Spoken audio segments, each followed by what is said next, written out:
Una de las ideas más poderosas que plantea este capítulo del 11º elemento es que la vida que una persona construye no está definida principalmente por su talento, su esfuerzo o sus oportunidades, sino por el sistema de creencias desde el cual interpreta la realidad. No vemos el mundo como es, lo vemos como creemos que es. Y esas creencias en su mayoría no las elegimos conscientemente, las heredamos, las absorbemos, las normalizamos desde edades muy tempranas. Desde niños aprendemos a interpretar el mundo observando, mucho antes de tener palabras para explicarlo.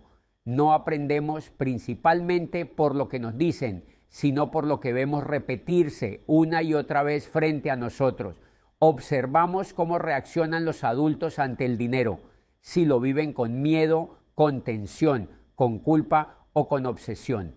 Observamos cómo responden ante el error, si lo castigan, si lo esconden, si lo usan para humillar o si lo entienden como parte del aprendizaje.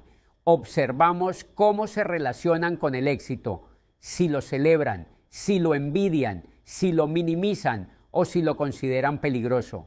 También observamos cómo se manejan los conflictos, si se enfrentan o se evitan, si se hablan o se silencian, si se resuelven o se acumulan. Y todo eso se va grabando en niveles muy profundos, no como recuerdos conscientes, sino como patrones automáticos de interpretación. Sin darnos cuenta, aprendemos qué emociones son aceptables y cuáles deben ocultarse, qué conductas reciben aprobación y cuáles generan rechazo, qué caminos parecen seguros y cuáles parecen arriesgados.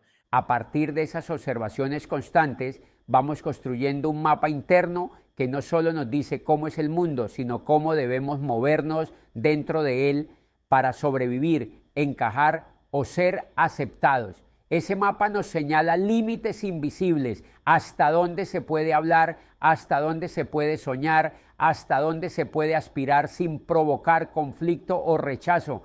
Y lo más importante es que ese mapa no lo cuestionamos porque se formó antes de que tuviéramos la capacidad de hacerlo. Ese mapa interno es lo que el capítulo define como el sistema de creencias. No es un conjunto de ideas sueltas, es una estructura que filtra la realidad. Es la razón por la que dos personas frente a la misma oportunidad reaccionan de manera completamente distinta. Una ve posibilidad, la otra ve peligro. No porque una sea más capaz que la otra, sino porque sus mapas internos les muestran mundos diferentes. El problema no es haber construido ese mapa, el problema es seguir usándolo sin revisarlo, como si el mundo no hubiera cambiado y como si tú no hubieras crecido, porque un mapa creado para sobrevivir en la infancia puede volverse una prisión en la adultez. Y hasta que no te das cuenta de eso, no estás eligiendo tus límites, los estás obedeciendo. El texto explica que una creencia no es solo una idea, es una instrucción interna, es una lente a través de la cual tomas decisiones, evalúas riesgos y defines lo que consideras normal para ti. Si crees que el dinero cuesta sufrimiento, inconscientemente buscarás caminos difíciles. Si crees que destacar es peligroso, evitarás sobresalir aunque tengas talento. Si crees que no eres suficiente, nunca sentirás que lo que logras es suficiente. Aquí aparece algo crucial que este capítulo deja muy claro. La mayoría de las creencias que hoy gobiernan tu vida adulta no se formaron a partir de una reflexión consciente ni de una decisión propia. Se formaron en etapas tempranas, cuando no tenías la capacidad cognitiva ni emocional para cuestionarlas. Se instalaron cuando dependías emocionalmente de otros para sentir seguridad, pertenencia y aprobación. Y justamente por eso tienen tanta fuerza. Cuando una creencia se forma en la infancia, no pasa primero por el filtro de la lógica, pasa por el filtro de la supervivencia emocional. El niño no evalúa si algo es cierto o falso, solo registra qué debe hacer o qué debe creer para ser aceptado, para no ser rechazado, para no perder el vínculo. Y esas conclusiones, aunque simples, se vuelven estructuras profundas que luego gobiernan decisiones complejas en la adultez. Por eso, estas creencias no se sienten como ideas que puedes cambiar fácilmente. no se sienten como pensamientos que puedes discutir contigo mismo, se sienten como verdades absolutas, como reglas no escritas de la vida, como límites naturales que no se cuestionan, aparecen en forma de frases internas como así es la vida, esto no es para mí, yo soy así, la gente como yo no llega tan lejos, y al sentirse tan naturales pasan desapercibidas. Ese es el verdadero problema. No las identificas como creencias, las identificas como identidad. No dices, creo que no puedo, dices, no puedo. No dices, aprendí a sentir miedo al error, dices, soy malo para esto. La creencia se fusiona con tu forma de verte y desde ahí dirige tus decisiones, tus reacciones y tus límites sin pedir permiso. El capítulo señala que mientras una creencia opere de manera inconsciente, no puedes cambiarla, solo puedes obedecerla. Y obedecer algo que nunca elegiste es una de las formas más sutiles de vivir limitado. Por eso el primer paso no es combatir la creencia, sino hacerla visible, porque en el momento en que una supuesta verdad se vuelve cuestionable, deja de ser una prisión automática y se convierte en una posibilidad de elección. El capítulo deja claro que no estás limitado por la realidad, estás limitado por el significado que le das a la realidad. Dos personas pueden vivir exactamente la misma experiencia y sacar conclusiones opuestas. Una puede aprender expansión, la otra puede reforzar miedo. La diferencia no está en el evento, está en el sistema de creencias que interpreta el evento. Muchas personas viven creyendo que están tomando decisiones libres, cuando en realidad están obedeciendo programas antiguos, programas que dicen, no arriesgues, no hables, no sueñes tan grande, no falles, no intentes, no cambies. Y lo más peligroso es que esas órdenes internas no gritan, susurran, se presentan como lógica, como prudencia, como sentido común. El texto insiste en que las creencias limitantes no suelen sentirse negativas, se sienten responsables, se sienten maduras, se sienten realistas, pero en el fondo son mecanismos de protección aprendidos en contextos donde quizá no había opciones, pero que hoy ya no aplican. El problema es que seguimos obedeciéndolos, aunque ya no los necesitemos. Aquí aparece una idea clave: una creencia no es verdadera porque sea antigua, no es válida porque venga de la infancia y no es incuestionable porque haya sido repetida muchas veces. Una creencia solo es útil si te expande, si te permite crecer, aprender, avanzar. Si te encoge, te frena o te mantiene en ciclos repetitivos, no es una verdad, es un límite. El capítulo explica que desmontar creencias no es un proceso rápido ni cómodo, porque no estás cambiando ideas, estás cambiando identidad, estás dejando de verte como alguien pequeño, condicionado o incapaz. Y eso genera resistencia interna, porque lo conocido, aunque sea limitante, se siente seguro, y lo desconocido, aunque sea expansivo, se siente riesgoso. Por eso muchas personas dicen querer cambiar, pero cuando tienen la oportunidad real de hacerlo, retroceden. No porque no puedan, sino porque su sistema de creencias no está preparado para sostener esa nueva versión de sí mismos. Cambiar creencias implica asumir más responsabilidad, más visibilidad y más coherencia. Implica dejar de culpar a otros, implica dejar de esconderse. El texto propone algo profundo: no intentes destruir tus creencias, entiéndelas, pregúntate de dónde vienen, en qué momento se formaron, qué te estaban intentando proteger, porque toda creencia limitante nació como una estrategia de supervivencia.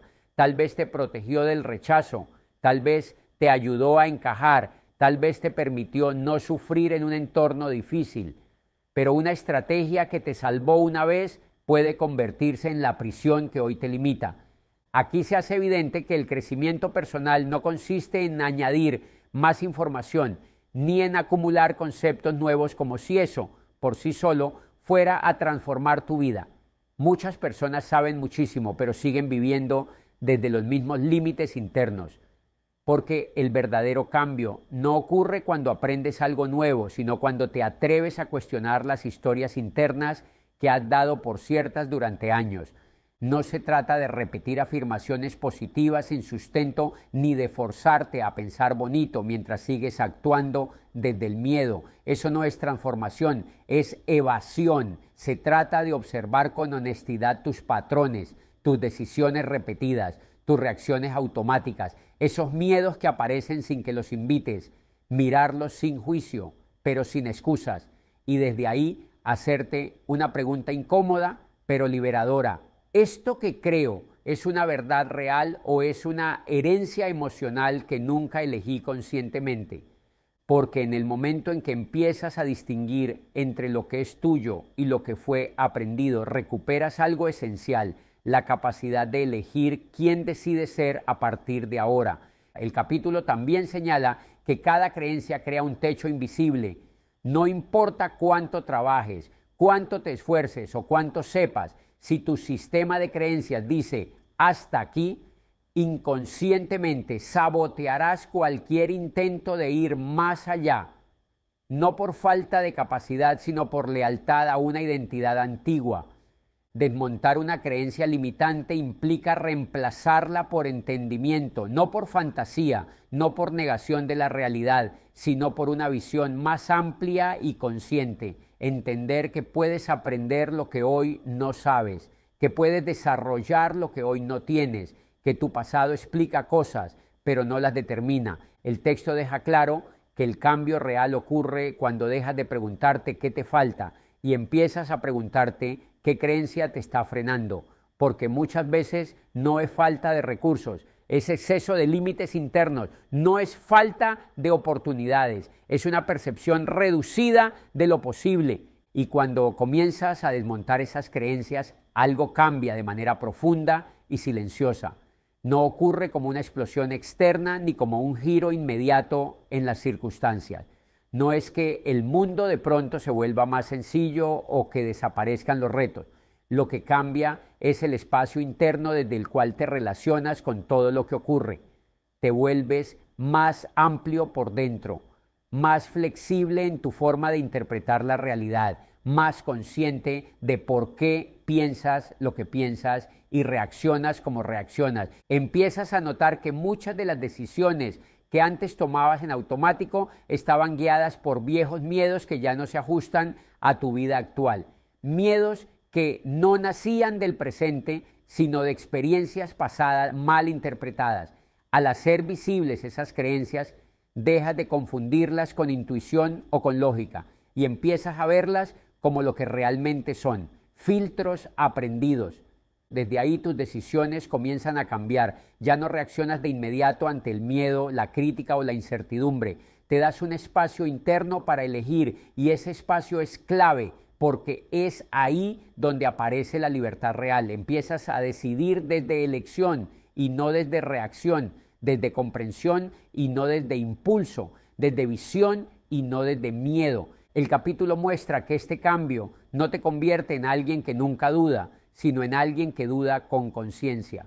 No elimina el miedo, pero le quita el control. No promete certezas absolutas, no, pero te da claridad suficiente para avanzar sin traicionarte. Y cuando operas desde ese lugar, tu vida deja de estar limitada por viejos programas internos y empieza a responder a una versión más amplia y consciente de quién eres. Ese es el verdadero impacto de desmontar creencias limitantes. No cambias el mundo, cambias la forma en que te mueves dentro de él. Y al hacerlo, el mundo que experimentas también empieza a transformarse. El capítulo concluye recordando que tu sistema de creencias es el mapa con el que navegas la vida. Y si el mapa es pequeño, aunque el mundo sea enorme, solo recorrerás una parte mínima. Cambiar el mapa no cambia el terreno, pero sí cambia hasta dónde te atreves a llegar. No se trata de negar tu historia ni de rechazar lo que viviste.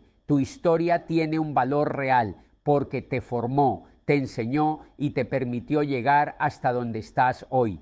El problema no es el pasado en sí, sino cuando ese pasado se convierte en una jaula invisible que define cada decisión presente. No se trata de borrar lo que fuiste, sino de dejar de vivir prisionero de ello, de reconocer que una etapa de tu vida no tiene por qué convertirse en una sentencia permanente. Honrar lo que fuiste implica agradecer las versiones de ti que hicieron lo mejor que pudieron con los recursos que tenían.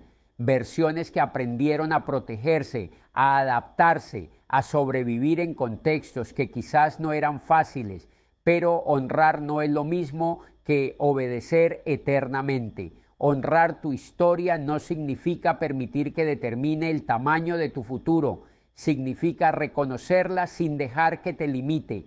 Muchas personas confunden lealtad con estancamiento. Creen que cuestionar sus creencias es traicionar su pasado, a su familia o a su entorno. Pero el texto es claro: crecer no es traicionar, es evolucionar. Cambiar no invalida lo que viviste, lo integra desde un nivel más consciente. El verdadero respeto por tu historia no está en repetirla, sino en trascenderla, porque el límite real nunca estuvo afuera, nunca fue el entorno, ni las circunstancias, ni las oportunidades. Esos factores influyen, sí, pero no determinan. El límite real siempre estuvo en lo que creíste posible para ti, en las historias internas que aceptaste sin cuestionar, en los techos invisibles que aprendiste a no cruzar, y en el momento en que empiezas a cuestionar esos límites, no desde la rebeldía impulsiva ni desde la negación de la realidad, sino desde el entendimiento profundo, algo se reordena internamente. Dejas de pelear con tu pasado y empiezas a dialogar con él. Dejas de reaccionar y comienzas a elegir. Y desde ahí tu vida empieza a expandirse de maneras que antes ni siquiera considerabas posibles. No porque el mundo haya cambiado, sino porque cambió el mapa con el que lo estaba recorriendo